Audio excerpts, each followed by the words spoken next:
Saya di Puspa, polisi masih terus menyelidiki peristiwa penemuan jenazah ayah dan anak balita di rumah mereka di Koja, Jakarta Utara.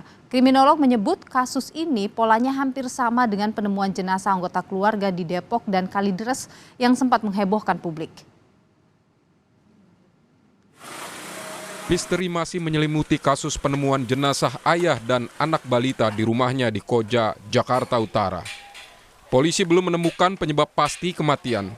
Namun berdasarkan hasil otopsi, polisi menyimpulkan bahwa keduanya tidak meninggal bersamaan.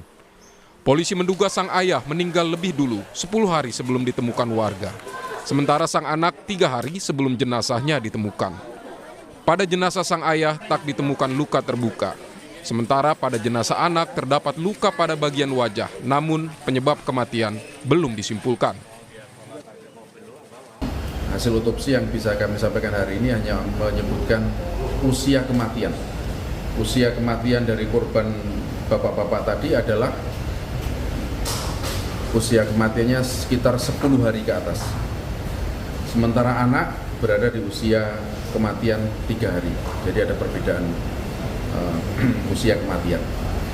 Nah, kematiannya pada kasat mata di tubuh jasad berinisial H ini tidak ditemukan luka terbuka. Tidak ditemukan luka terbuka. Pun ada darah di sekitar jasadnya, tapi tidak ditemukan luka terbuka ini. Saat ditemukan pada hari Sabtu lalu, jasad ayah dan anak sudah dalam keadaan membusuk. Sang istri dan anak pertama keluarga tersebut juga berada di dalam rumah dalam keadaan linglung, diduga dalam keadaan trauma. Korban dikenal tetangga sebagai sosok yang tertutup, namun tak pernah terlibat kekerasan atau tindak kriminal. Perkara atau kasus sebelumnya gitu Pak, ada atau enggak Pak? Enggak. Kalau saya pribadi ya, saya kan termasuk mengenal beliau itu dari kecilnya saya tahu dia. Beliau ini agak tertutup lah, keluarga ini agak tertutup. Jadi kami itu nggak tahu ada keributan apa, nggak tahu. Kami nggak tahu. Kriminolog Universitas Indonesia Adrianus Meliala melihat ada pola sejenis dalam kasus penemuan jasad ayah dan anak di Koja, Jakarta Utara dengan kasus penemuan jasad keluarga di Cinere, Depok, Jawa Barat dan Kalideres, Jakarta Barat beberapa waktu lalu.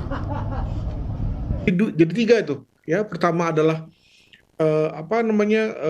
sakit terminal yang dimiliki oleh orang-orang di rumah itu. Lalu kemudian gaya hidup yang menjauh, mengasingkan diri dari orang lain, dan yang ketiga adalah niat bunuh diri. Nah, mana yang benar, mana yang sebetulnya terjadi, itu nggak jadi soal menurut saya. Tapi yang jelas bahwa kelihatannya pasti ada. Dan kalau dikaitkan dengan konteks kasus di Koja ini, kemungkinan 1, 2, 3 diantaranya pasti benar tuh. Jenazah ayah dan anak telah diuji forensik di RS Polri Kramat Jati, Jakarta Timur. Jenazah kemudian dimakamkan di TPU Semper, Jakarta Utara. Tim Liputan, Kompas TV.